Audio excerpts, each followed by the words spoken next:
Hello everyone, मैं हूं नैना और आप सभी का स्वागत है साईं बाबा एजुटेक चैनल पर। जितने भी व्यूअर्स आज पहली बार चैनल पे विज़िट करे हैं वो सभी लोग चैनल को सब्सक्राइब कर लीजिए, बेल आइकन को प्रेस कर दीजिए। और अगर आपने हमारा साईं बाबा एजुटेक का एप्लीकेशन अभी डाउनलोड नहीं किया है तो मेक श्योर डियर कि आप उसे प्ले स्टोर से जाकर डाउनलोड कर लीजिए। वहाँ पे आपको फ्री वीडियोस, लेक्चर्स की फ्री पीडीएफ, फ्री क्विज़ेस, सारा कुछ आपको वहाँ मिलेगा। मॉक टेस्ट हैं, ई बुक्स हैं, लाइव क्लासेस हैं, बहुत सारी चीज़ें वहाँ पर हैं। और क्लास की जानकारी चाहिए आपको, नोट्स की, एग्ज़ाम की, या कोई भी स्टडी रिलेटेड कोई भी आपको अगर हेल्प चाहिए तो आप हमें स्क्रीन पे दिए हुए इस नंबर पर व्हाट्सएप कर सकते हो और अपना डाउट हमसे क्लियर कर सकते हो, ठीक है। तो चलिए डियर, क्लास को स्टार्ट करते हैं। और स्टार्ट करने से पहले आप सभी को बता देते हैं कि जैसे कि मैंने आपको लास्ट क्लास में बताया था कि मैंने आपकी कंप्यूटर की क्लास ली थी, ठीक है। और कंप्यूटर की क्लास के अंतर्गत मैंने ऑलमोस्ट 21 क्वेश्चंस करवा दिए थे।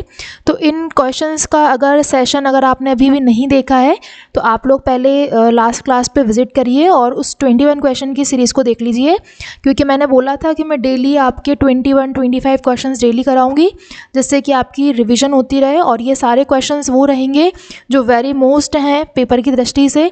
तो आपके जितने भी अपकमिंग एग्जाम्स हैं ये सारे क्वेश्चंस आपको उसमें बहुत हेल्प करेंगे, ठीक है। तो चलिए डियर, आज का अपना सेशन स्टार्ट करते हैं क्वेश्चन नंबर 22 से। क्वेश्चन नंबर 22 में आपसे पूछा गया है भाई कि डायरेक्टरी के अंदर की जो डायरेक्टरी होती है उसे क्या बोलते हैं, ठीक है। तो डायरेक्टरी के अंदर की डायरेक्टरी को माय डियर सब डायरेक्टरी बोला जाता है, ठीक है। तो आपको ध्यान रखना है कि the directory inside the directory is called सब डायरेक्टरी, ओके। नेक्स्ट पॉइंट आपको ध्यान रखना है CAD, ठीक। CAD इसका फुल फॉर्म क्या होता है डियर? कंप्यूटर एडेड डिज़ाइन, ठीक है। ये बहुत इंपॉर्टेंट है, काफ़ी बार मैंने पेपर में देखा है, बहुत बार पूछा गया है CAD।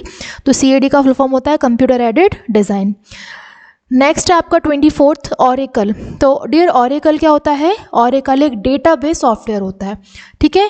डेटाबेस सॉफ्टवेयर है क्या? ऑरेकल। अगर आपसे पेपर में पूछा जाता है कि ऑरेकल निम्नलिखित में से क्या है, तो आपको ध्यान रखना है कि oracle is a database software, alright.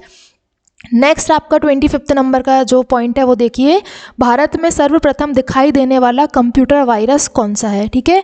तो जो इंडिया में सबसे पहले जो वायरस दिखा था, कंप्यूटर वायरस, वो कौन सा था? तो वो था डियर आपका सी ब्रेन, ठीक है। पेपर में क्वेश्चन ऐसे भी आ सकता है कि सी ब्रेन क्या है, ठीक है। तो सी ब्रेन आपको ध्यान रखना है, it is a kind of a computer virus. ये कंप्यूटर वायरस का एक प्रकार है, ठीक है। और अगर ऐसे पूछ लें कि पहला जो वायरस दिखा था कंप्यूटर वायरस वो कौन सा था, तो सी ब्रेन याद रखना। और अगर ऐसे पूछ लें कि सी ब्रेन किस कैटेगरी में है या सी ब्रेन क्या है, तो ये ध्यान रखना डियर कि ये एक कंप्यूटर वायरस है, ओके। चलो नेक्स्ट पॉइंट देखते हैं। वह बिंदु, बिंदु का मतलब होता है पॉइंट, जिस पर डेटा कंप्यूटर में प्रवेश करता है या फिर निकलता है। ऐसा कौन सा पॉइंट होता है डियर जिससे कोई भी डेटा कंप्यूटर में एंटर करता है या फिर उससे बाहर निकलता है? तो ऐसे पॉइंट को, ऐसे बिंदु को हम टर्मिनल बोलते हैं, ठीक है। टर्मिनल वो पॉइंट या वो बिंदु होता है डियर जिससे कोई भी डेटा जो होता है वो कंप्यूटर के अंदर एंटर करता है या फिर उससे बाहर निकलता है। इसके बाद 27th पॉइंट देखिए डियर, विश्व का पहला कंप्यूटर नेटवर्क किसे माना गया है? तो डियर, विश्व का यानी कि पहला कंप्यूटर नेटवर्क माना गया था एरपानेट को, ठीक। तो एरपानेट का संबंध किससे है डियर? कंप्यूटर नेटवर्क से है। और कंप्यूटर नेटवर्क भी कौन सा? वर्ल्ड का फर्स्ट, ठीक। 28 देखिए डियर, लिनक्स, लिनक्स का उदाहरण है, ठीक है। तो माय डियर, लिनक्स जो है वो एक तरह का ऑपरेटिंग सिस्टम है, यूनिक्स, लिनक्स। तो ये क्या है डियर? एक ओपन सोर्स सॉफ्टवेयर का उदाहरण है। वैसे तो नॉर्मल क्वेश्चन सीधा बन जाता है कि भाई लिनक्स क्या है, तो आप तुरंत कह देते हैं कि ये एक ऑपरेटिंग सिस्टम है। लेकिन डियर ऐसे भी पूछा जा सकता है कि लिनक्स किस का एग्जाम्पल है? तो जो लिनक्स है डियर वो एक ओपन सोर्स सॉफ्टवेयर का क्या है? एग्जाम्पल है। तो आपको ये ध्यान रखना है कि ओपन सोर्स सॉफ्टवेयर का एग्जाम्पल कौन है डियर? आपका लिनक्स है, ठीक है। नेक्स्ट चलते हैं 29 पे। आपसे रैम की फुल फॉर्म पूछी गई है, जो कि क्या होती है डियर? Random access memory. ऐसे ही इसका भैया होता है रोम, उसकी फुल फॉर्म क्या होती है डियर? रीड ओनली मेमोरी, ठीक है। ये मैंने इसलिए नहीं लिखा था क्योंकि आप में से अधिकतर सभी को इसका फुल फॉर्म मालूम है, तो मैंने रैम का लिख दिया था कि इसका होता है रैंडम एक्सेस मेमोरी, ठीक है। 30 नंबर का पॉइंट देखिए डियर, 13th नंबर का 30वां नंबर देखिए। 30वें नंबर में आपसे पूछा गया है कि भाई कोबोल का फुल फॉर्म क्या होता है? कोबोल का फुल फॉर्म एक वर्ड अच्छे से याद रखना, कॉमन बिजनेस ओरिएंटेड लैंग्वेज। कभी कभी वो कोबोल के 4 फुल फॉर्म दे देते हैं, ठीक है। बिजनेस को वो कुछ और लिख देते हैं, ठीक है। या फिर मान के चलो कि वो लैंग्वेज की जगह पे लिमिटेड लिख देते हैं, कॉमन की जगह पे वो कंप्यूटर लिख देते हैं, कमर्शियल लिख देते हैं। ठीक है, तो आपको एक एक वर्ड टू वर्ड स्पेलिंग समेत इसको याद रखना है कि जो कोबोल है तो उसका पूरा नाम क्या होता है। CO का मतलब हो गया कॉमन, बिजनेस, O का मतलब हो गया ओरिएंटेड लैंग्वेज। ठीक है, नेक्स्ट 31 देखिए, FTP। सबसे पहले तो FTP का फुल फॉर्म याद रखना। FTP का फुल फॉर्म होता है फाइल ट्रांसफ़र प्रोटोकॉल, ये तो सबको पता होता है। ठीक है, लेकिन मैंने इसको इस तरीके से लिखा है कि आपका एक साथ दो दो आंसर बन जाएंगे। कैसे? पहला तो आपको FTP का फुल फॉर्म पता पड़ गया कि भाई FTP का फुल फॉर्म होता है फाइल ट्रांसफ़र प्रोटोकॉल। अब दूसरा FTP का यूज़ भी देख लो। FTP जिसका उपयोग इंटरनेट पर कई फाइल्स को कंप्यूटर या सर्वर्स के बीच में ट्रांसफ़र करने के लिए किया जाता है। ठीक है, तो FTP क्या होता है डियर? FTP एक ऐसा प्रोटोकॉल होता है जिसका यूज़ हम क्यों करते हैं? कंप्यूटर या फिर सर्वर्स के बीच में, ठीक है, कई सारी फाइल्स को ट्रांसफ़र करने के लिए। ठीक, प्रोटोकॉल का मतलब होता है dear set of terms and condition, नियम और शर्तों का समूह। तो प्रोटोकॉल वर्ड का मतलब भी ध्यान रखो। प्रोटोकॉल का मीनिंग होता है set of terms and condition, नियम एवं शर्तों का समूह। ठीक है, तो जब ये फाइल ट्रांसफ़र होती है तो ये एक नियम, एक शर्त को पूरे उसको प्रोटोकॉल को फॉलो करती है, इसीलिए इस प्रोसेस को FTP यानी कि फाइल ट्रांसफ़र प्रोटोकॉल बोलते हैं। और इसका जो यूज़ होता है डियर वो मैंने आपको बता ही दिया है कि इसका प्रयोग क्यों होता है। इसका जो यूज़ होता है डियर वो होता है जो भी इंटरनेट पे जो भी फाइल्स हैं उनको कंप्यूटर्स या फिर सर्वर्स के बीच में आपस में ट्रांसफ़र करने में। ठीक है, चलिए 32 नंबर का पॉइंट देखिए, अवांछित ईमेल। ठीक है, अवांछित का मतलब होता है डियर जो आपके यूज़ की ना हो। ठीक है, मतलब अनोइंग, जो आपके लिए जो आपके यूज़ की ना हो, जो आपको परेशान करने वाली हो। तो अवांछित ईमेल के लिए किस शब्द को इंटरनेट वर्ल्ड में यूज़ करते हैं? स्पैम। ठीक है, तो जैसे ये जो ब्लॉक लिस्टेड, ये जो ब्लैक लिस्टेड होते हैं जिन्हें हम ब्लॉक कर देते हैं, ब्लैक लिस्ट वाले रहते हैं। ठीक है, जो इसी तरीके से जो एडवर्टीजमेंट्स वाले रहते हैं, तो दे ऑल आर अवांछित ईमेल्स, मतलब वो सभी हमारे लिए काम के नहीं होते हैं, तो हमें उन्हें स्पैम बोलते हैं। ठीक है, इसके बाद डियर एक्सटेंशन की बात करते हैं। जितने भी एजुकेशनल इंस्टीट्यूशंस होते हैं, जितने भी शैक्षिक संस्थान होते हैं, उनकी जो वेबसाइट होती है उसमें लास्ट में हमेशा EDU आता है, हमेशा EDU आता है, .edu। जैसे आपने बहुत से के पीछे .com देखा है ना, तो ये कमर्शियल के लिए चलता है ना। और जैसे जितनी भी आपकी जो शैक्षिक वाली होती हैं, एजुकेशनल इंस्टीट्यूट्स होते हैं ना, उनका हमेशा जो एक्सटेंशन होता है वो .edu होता है। EDU का मतलब एजुकेशन। ठीक है, तो ये ध्यान रखना कि जितने भी एजुकेशन वाले जितने भी संस्थान होंगे उनका जो डोमेन होगा वो हमेशा .edu पर फिनिश होगा। ठीक है, चलो नेक्स्ट बढ़ते हैं अपन क्वेश्चन नंबर 34 की तरफ। वन लाइनर्स के बाद अब ऑप्शंस वाले। आपको डियर पूछा गया है to maximise the currently selected window press.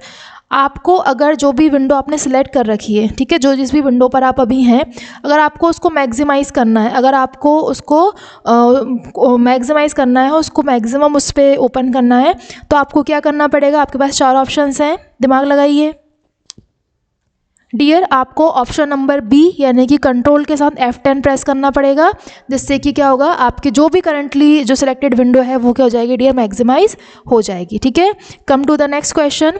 Which of the following is the default number of worksheet in MS Excel। ठीक है, आपको ये 1 2 3 4 ऑप्शन दिए गए हैं, आपको बताना है कि बाय डिफ़ॉल्ट कितनी वर्कशीट्स आपको MS Excel में दिखाई देती हैं। मतलब जब अपन एक्सेल ओपन करते हैं तो अपन को बाय डिफ़ॉल्ट कितनी जो है वर्कशीट दिखाई देती हैं। तो डियर जब आप एक्सेल ओपन करते हो तो आपको 3 जो है वर्कशीट्स वहाँ पर दिखाई देती हैं। जैसे ही अपन ने एक्सेल ओपन किया तो अपन को यहाँ पे सबसे नीचे अपन को दिख जाता है शीट 1 शीट 2 शीट 3 करके, तो वहाँ पे अपन को 3 वर्कशीट्स दिखाई देती हैं। ठीक है, अब अपन चलते क्वेश्चन नंबर 36 पर। Formulas in Excel are made up of. ठीक है, MS Excel में जो फॉर्मूले बनते हैं डियर वो किस लिए बनते हैं, किस चीज़ के लिए बनते हैं? तो जितने भी काम अपन एक्सेल पे करते हैं अधिकतर वो डियर क्या होता है? गणना से संबंधित होता है। तो they all are use for arithmetical operators and functions. ठीक है, सो इसका आंसर होगा option number A, arithmetical operators and functions. जितने भी फॉर्मूले होते हैं डियर उनमें अर्थमेटिकल ऑपरेटर लगता है। अगर आप लोग कंप्यूटर बैकग्राउंड से रहे हैं तो आप लोगों ने उसमें C लैंग्वेज या C++ में ऑपरेटर्स पढ़े थे। उन ऑपरेटर्स में एक आपका ये भी आता था अर्थमेटिकल ऑपरेटर, लॉजिकल ऑपरेटर। ठीक है, जैसे कि इस तरीके से कंडीशन को टेस्ट करते थे, इस तरीके से कंडीशन को टेस्ट करते थे। तो इसीलिए आपको ध्यान रखना है कि जितने भी फॉर्मूलेज होते हैं एक्सेल के वो सभी अर्थमेटिकल ऑपरेटर्स एंड फंक्शंस की हेल्प से बने होते हैं, ठीक है। तो इसका आंसर है ऑप्शन नंबर ए। अब हम चलते हैं अपने अगले क्वेश्चन की तरफ। 37th, इन अ स्प्रेडशीट, अब सुनो डियर, स्प्रेडशीट का क्वेश्चन है ये। A dash is a number you will use in calculation. इन चार ऑप्शन में से वो कौन सी चीज़ है, ठीक है, जो एक नंबर का काम करता है जिसको अपन कैलकुलेशन के लिए यूज़ करेंगे स्प्रेडशीट में? वैल्यू, सेल, फील्ड या फिर लेबल? तो इसका आंसर है डियर ए, वैल्यू, ठीक है। अब value is a number you will use in a calculation. जैसे जो भी हमारे सेल है हम उसमें एक वैल्यू इंसर्ट करते हैं और इस वैल्यू पे ही हम कोई भी कैलकुलेशन करते हैं, ठीक है। सेल अलग, सेल का मतलब ये हो जाता है, ये जो बॉक्स बने रहते हैं, आपने एक्सेल देखा है जितने भी लोगों ने, ये देखते हो ना, ये इसको सेल बोलते हैं, ठीक है। ये डब्बा जो होता है चौकोर, ये सेल कहलाता है, ठीक। तो इसके अंदर की जो वैल्यू होती है डियर, इसका अंदर का जो नंबर होता है उसका प्रयोग हम कैलकुलेशन के लिए करते हैं, है ना। तो जब भी कैलकुलेशन होती है किसकी होती है? सेल के अंदर लिखे गए वैल्यू की। वैल्यू किसी भी फॉर्म में हो सकता है, अल्फा न्यूमेरिक फॉर्म में हो सकता है, केवल न्यूमेरिक फॉर्म में हो सकता है। तो इसका ध्यान रखना कि एक वैल्यू जो होती है उसी का ही कैलकुलेशन हम स्प्रेडशीट में करते हैं।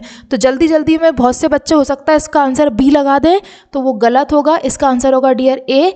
क्यों? क्योंकि जो वैल्यू अंदर लिखी होगी उसी का ही कैलकुलेशन आप करोगे, ठीक है। कंफ्यूजिंग ऑप्शंस आ सकते हैं। नेक्स्ट आप देखिए 38th नंबर का, द इक्विपमेंट। इक्विपमेंट का मतलब होता है उपकरण। With which the computer talks to its users is called. ऐसा कौन सा डिवाइस है, ऐसा कौन सा उपकरण है डियर जिसके द्वारा कंप्यूटर अपने यूजर्स से बात कर सकता है, ठीक है। तो इसका आंसर होगा dear option number D, peripheral. यानी कि बहुत सारे डिवाइसेस होते हैं, जैसे अपन स्पीकर लगाते हैं या अपन माइक्रोफोन लगाते हैं, तो वो सारे कार में आते हैं, पेरिफेरल डिवाइसेस में आते हैं। तो पेरिफेरल ही एक ऐसा इक्विपमेंट होता है डियर जिसके द्वारा कंप्यूटर अपने यूजर से डायरेक्ट बात कर सकता है, ठीक है। तो इसका आंसर ध्यान रखना, इनमें से कोई सा नहीं है, इसका आंसर होगा option number D, peripheral. Question number 39 पे चलते हैं।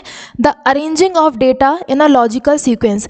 डियर, किसी भी डेटा को एक लॉजिकल सीक्वेंस में अरेंज करने की प्रक्रिया को क्या कहते हैं, ठीक है। लॉजिकल सीक्वेंस का मतलब जो भी आप क्रिया कर रहे हो उसके हिसाब से क्या सही लॉजिक है, उस हिसाब से उस पूरे डाटा को अरेंज करना। जैसे मान के चलो अपन पेपर देने जाते थे तो अपना रोल नंबर होता था 1 2 3 4 5 ऐसे होता था। तो अपने जो भी इन्विजिलेटर रहते थे वो अपन को इसी सीरीज़ में, इसी क्रम में बिठाते थे, ठीक है। या तो इसको 5 4 3 2 1 कर सकते हो, या इसको 1 2 3 4 5 कर सकते हो, या तो घटते क्रम में जमा सकते हो या बढ़ते क्रम में जमा सकते हो।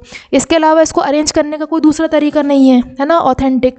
तो डियर, जब भी किसी डेटा को किसी सीक्वेंस में अरेंज करते हैं तो कंप्यूटर की भाषा में उसे सॉर्टिंग कहते हैं, ठीक है। सॉर्टिंग का मतलब होता है डाटा को असेंडिंग या फिर डिसेंडिंग सीक्वेंस में अरेंज करना। सॉर्टिंग का मतलब होता है डाटा को एक निश्चित क्रम में जमाना। सो आंसर क्या हो जाएगा इसका? ऑप्शन नंबर सी, यानी कि सॉर्टिंग, ठीक है। नेक्स्ट चलते हैं डियर अपन 40 नंबर पे, ठीक है। Which of the following is not a valid zoom. Dear, जब आप जूम करते हो तो वहाँ पर एक परसेंटाइल लिखी आती है, तो इन चार ऑप्शन में से वो कौन सी परसेंटेज है जो जूम के ऑप्शन में हमें दिखाई नहीं देती है? तो इन चार ऑप्शन में से आप देखिए और ज़रा दिमाग लगाइए कि इन चार में से कौन सी वो जूम है जो आपको दिखाई नहीं देती है। इसका आंसर है डियर 500, ठीक है। जब भी आप जूम करोगे तो आपको कभी भी 500% वहाँ पे दिखाई नहीं देगा।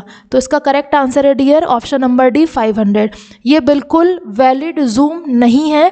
ये ऑप्शन आपको 500% जूम करने का आपको कहीं भी नहीं दिखेगा, ठीक है। चलो next question 41, which of the following is the oldest spreadsheet package. Dears, इनमें से कौन सा सबसे पुराना स्प्रेडशीट पैकेज है? विजिकैल्सी, लोटस 1 2 3, एक्सेल या फिर स्टार कैल्सी। ये चार ऑप्शन में से आपको बताना है कि कौन सा सबसे पुराना स्प्रेडशीट पैकेज है। सो इसका आंसर है डियर विजिकैल्सी, ठीक है। ये सबसे पुराना स्प्रेडशीट पैकेज है। इस तरह के क्वेश्चंस इसलिए करा रही हूँ क्योंकि लेवल इस बार अच्छा ही आएगा पेपर का, तो अपन सब तरीके से रेडी रहो, ठीक है। सो ऑप्शन ए इसका करेक्ट आंसर है।